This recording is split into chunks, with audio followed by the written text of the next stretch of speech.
La Oficina del Consumidor Financiero realizó una encuesta para entender los perfiles de las personas que tienen deudas aquí en nuestro país. La encuesta encontró y ha encontrado que muchas personas no tienen dinero ni para adquirir lo básico debido a la cantidad de deudas que tienen. En estos momentos tenemos ya en línea al director de la Oficina del Consumidor Financiero, don Danilo Montero. Don Danilo, gracias por acompañarnos. Buenas tardes. Andrés, muy buenas tardes. Un gran gusto de estar con ustedes. Gracias, don Danilo. Bueno, ustedes definieron por esta encuesta varios perfiles y quiero hablar un poquito de cada uno de ellos y empezar tal vez por el primero. Hay un perfil que ustedes definen con personas en promedio de 44 años que tienen comprometidos los ingresos por deudas de entre el 28 y el 41%. ¿Por qué? O sea, es un monto que tal vez no puede ser o no es muy alto, pero sí compromete bastante para poder salir con las necesidades, obligaciones del mes. Vamos a ver, comencemos porque desde el punto de vista metodológico no es que nosotros escogimos los grupos, ¿verdad? Esa selección resulta de aplicar unas técnicas, un software que identifica características que agrupan a esos sectores. Entonces, una vez que el sistema los genera, los analizamos. Entonces, un poco para aislar cualquier preocupación de que los hayamos seleccionado de alguna forma. Claro. Efectivamente, el primer grupo tiene unas características que sugieren que es el grupo menos complicado. Es el grupo que tiene un endeudamiento que anda entre el 30 y 40%, que eso está dentro de los márgenes que uno considera razonables. El grupo 2 se parece muchísimo en edades, en condiciones laborales, pero tienen un endeudamiento que va del 42 al 57%. Y eso sí que es un nivel ya un poco alto. Alguien con un 40%, si se mantiene relativamente disciplinado en el manejo de sus gastos, puede hacerle frente sin mayor problema. ¿Cuál es la diferencia entonces entre el primer grupo y el segundo grupo? Porque pareciera que son muy similares en cuanto a promedios de edad y también en la cantidad de el dinero comprometido que tendrían por mes por sus ingresos. Exacto, esa es una muy buena pregunta y el estudio nos arrojó alguna información, y es que lo que estamos es frente a una realidad de que dos grupos que pareciera que casi que se hubieran diseñado a nivel de laboratorio son muy parecidos, y lo que explica sus comportamientos, sus características son sus comportamientos, sus conductas ante el dinero, ante el gasto y ante el crédito. Claramente el grupo 2 tiene tanto acceso como el grupo 1 al crédito formal de los bancos, cooperativas. El grupo 2, sin embargo, son personas que tienen en particular un comportamiento más proclive al gasto y más proclive al endeudamiento.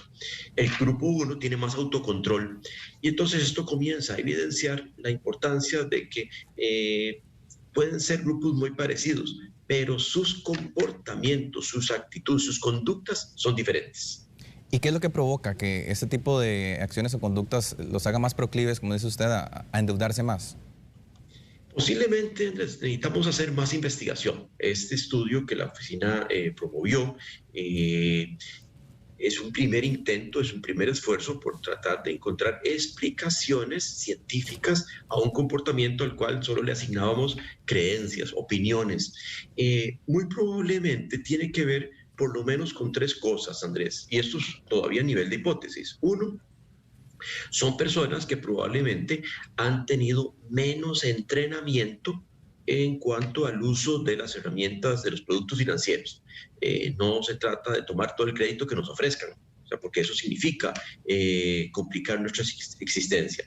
En segundo lugar, tiene que ver también con la formación que tuvieron en sus casas. Y en sus casas lo que vieron era gasto desmedido, gasto descontrolado, muy probablemente repitieron esos patrones.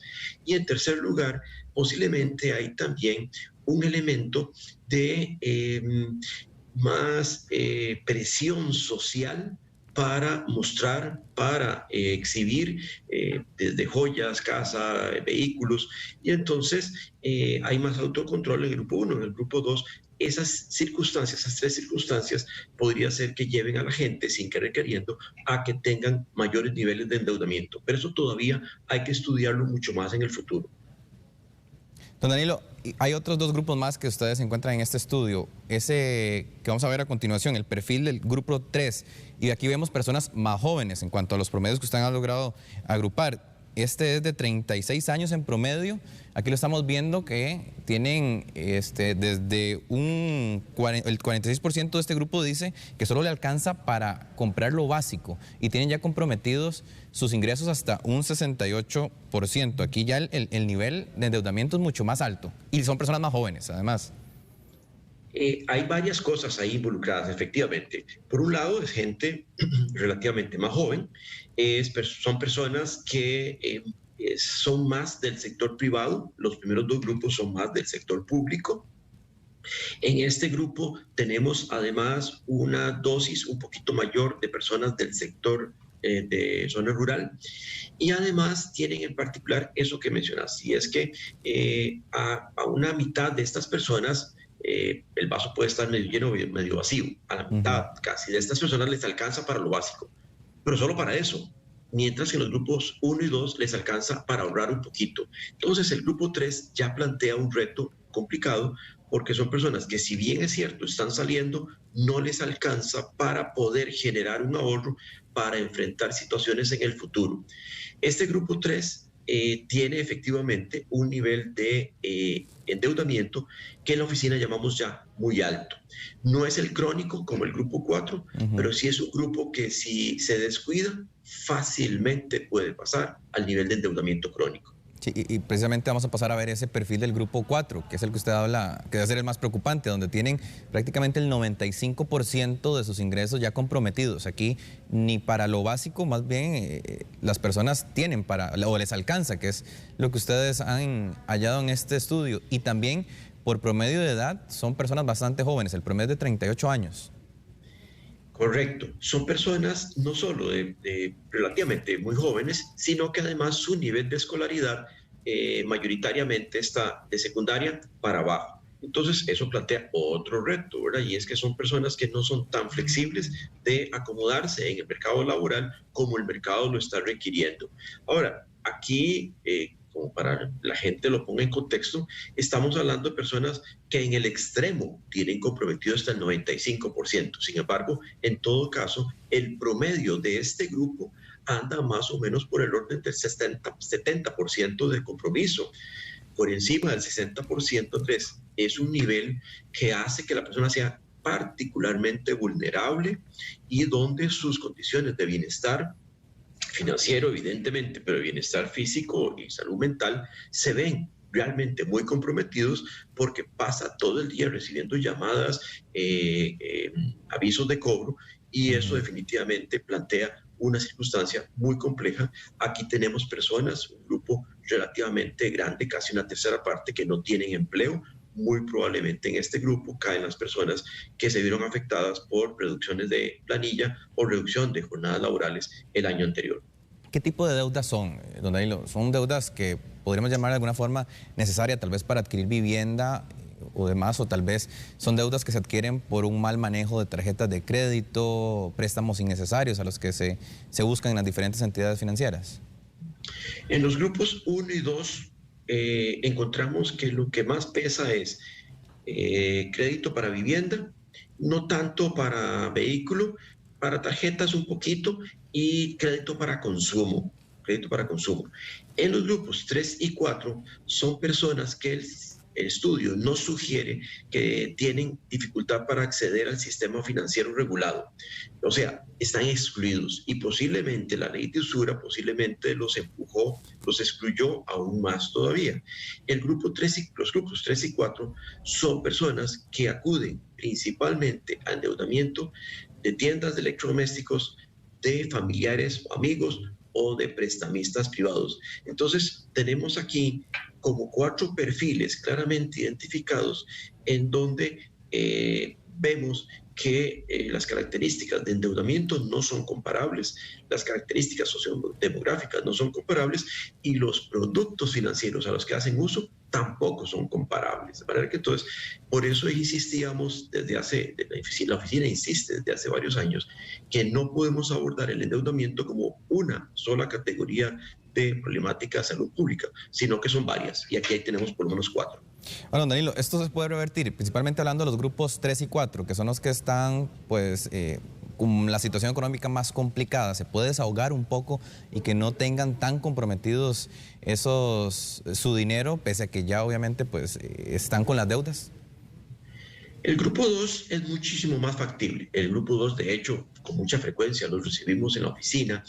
Las entidades financieras, tanto bancos como cooperativas, les han estado dando apoyo para reorganizar sus finanzas. En los grupos 3, principalmente el grupo 3, eso es relativamente factible. Sin embargo, eso se complica cuando la persona ya no tiene empleo o se le suspendió su jornada laboral indefinidamente. Puede ser que vuelva, pero no sabemos todavía cuándo se va a reintegrar y por lo tanto cuándo va a volver a tener ingresos.